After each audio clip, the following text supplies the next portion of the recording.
നമസ്കാരം. ഭൂമിയിൽ ഒരു ദിവസം 25 മണിക്കൂറായി മാറാൻ പോകുന്നു എന്ന തരത്തിലുള്ള വാർത്തകൾ പലപ്പോഴും ശാസ്ത്രലോകത്തും മാധ്യമങ്ങളിലും ചർച്ചയാകാറുണ്ട്. ഇത് കേൾക്കുമ്പോൾ ഉടൻ സംഭവിക്കാൻ പോകുന്ന ഒരു വലിയ മാറ്റമായി പലർക്കും തോന്നാം. എന്നാൽ ഇതിന് പിന്നിലെ യഥാർത്ഥ വസ്തുത ഭൂമിയുടെ കറക്കത്തിലുണ്ടാകുന്ന അതീവ സൂക്ഷ്മമായ മാറ്റങ്ങളാണ്. ഭൂമിയുടെ ഭ്രമണവേഗത സാവധാനം കുറഞ്ഞുകൊണ്ടിരിക്കുകയാണെന്ന് ശാസ്ത്രജ്ഞർ നിരീക്ഷിക്കുന്നുണ്ട്. ഈ മാറ്റം അത്ര വേഗം സംഭവിക്കുന്ന ഒന്നല്ല. നമ്മുടെ നിത്യജീവിതത്തെയോ നിലവിലുള്ള കലണ്ടറുകളെയോ ഘടികാരങ്ങളെയോ ഇത് പെട്ടെന്ന് ബാധിക്കില്ല. നൂറ്റാണ്ടുകളിലൂടെയും സഹസ്രാബ്ദങ്ങളിലൂടെയും മാത്രം അളക്കാൻ കഴിയുന്ന അത്രയും ചെറിയ മാറ്റമായിരിക്കും ഇത്. മനുഷ്യായുസിനേക്കാൾ എത്രയോ ഇരട്ടി കാലമെടുത്താണ് ഈ പ്രക്രിയ പൂർത്തിയാകുന്നത് പോലും. ഭൂമി അതിൻ്റെ അച്ചുതണ്ടിൽ കറങ്ങാൻ കൃത്യം 24 മണിക്കൂർ എടുക്കുന്നു എന്നാണ് നമ്മൾ കരുതുന്നത്.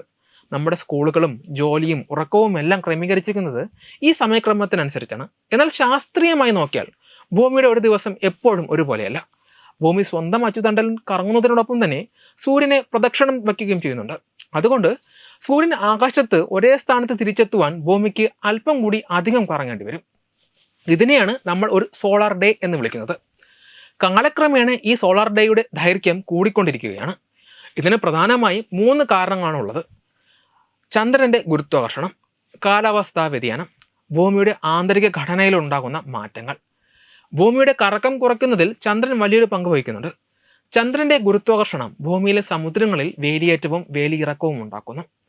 ഈ ജലപ്രവാഹം സമുദ്രത്തിൻ്റെ അടിത്തറയുമായി നിരന്തരം ഉരസുന്നത് കാരണം ഭൂമിയുടെ ഭ്രമണ ഊർജം അല്പം നഷ്ടപ്പെടുന്നു.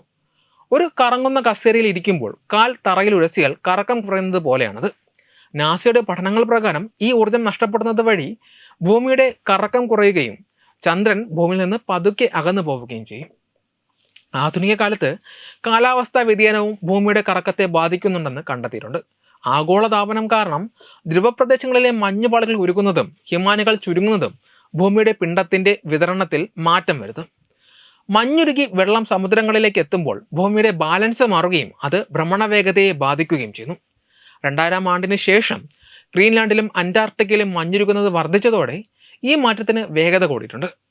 ഭൂമിയുടെ അച്ചുതണ്ടിലുണ്ടാകുന്ന ഇത്തരം ചെറിയ ചലനങ്ങളെ പോളാർ മോഷൻ എന്നാണ് വിളിക്കുന്നത്.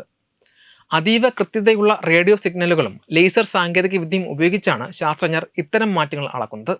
കഴിഞ്ഞ 120 വർഷത്തെ ഡാറ്റ വിശകലനം ചെയ്തപ്പോൾ പ്രകൃതിദത്തമായ മാറ്റങ്ങൾക്കൊപ്പം തന്നെ മനുഷ്യൻ്റെ ഇടപെടലുകളും ഈ പ്രതിഭാസത്തിന് ആക്കം കൂട്ടുന്നുണ്ടെന്ന് വ്യക്തമായി. ഭൂമിക്കടിയിലെ ജലനിരപ്പ് താഴുന്നതും സമുദ്രനിരപ്പ് ഉയരുന്നതും ഭൂമിയുടെ കറക്കത്തിൽ മാറ്റങ്ങൾ വരുത്തുന്നുണ്ട്. പ്രകൃതിദത്തമായ ചക്രങ്ങൾക്കൊപ്പം മനുഷ്യൻ അന്തരീക്ഷത്തിലേക്ക് പുറത്തുവിടുന്ന ഹരിതഗൃഹ വാതകങ്ങളും ഈ മാറ്റത്തിന് പിന്നിലുണ്ട്. എപ്പോഴായിരിക്കും ഭൂമിയിൽ ഒരു ദിവസം 25 മണിക്കൂറായി മാറുക എന്നത് പലരും അത്ഭുതപ്പെടുത്തുന്ന ചോദ്യമാണ്. നിലവിലെ കണക്കുകൾ പ്രകാരം ഇതിന് ഏകദേശം 200 ദശലക്ഷം, അതായത് 20 കോടി വർഷങ്ങൾ എങ്കിലും വേണ്ടിവരും. അതുകൊണ്ട് തന്നെ മനുഷ്യ സമൂഹത്തെയോ നമ്മുടെ നിലവിലെ സമയക്രമത്തെയോ ഇത് ബാധിക്കാൻ പോകുന്നില്ല. ഓരോ ദിവസവും മില്ലി സെക്കൻഡുകളുടെ അത്രയും ചെറിയ മാറ്റം മാത്രമേ സംഭവിക്കുന്നുള്ളൂ. പ്രപഞ്ചത്തിൻ്റെ വിശാലമായ സമയക്രമത്തിൽ ഭൂമി അതിൻ്റെ താളം പതുക്കെ മാറ്റുകയാണ്. അത് അദൃശ്യമായും നിശബ്ദമായും തുടർന്നുകൊണ്ടേയിരിക്കും. വെബ് ഡെസ്ക് തത്വമൈ TV.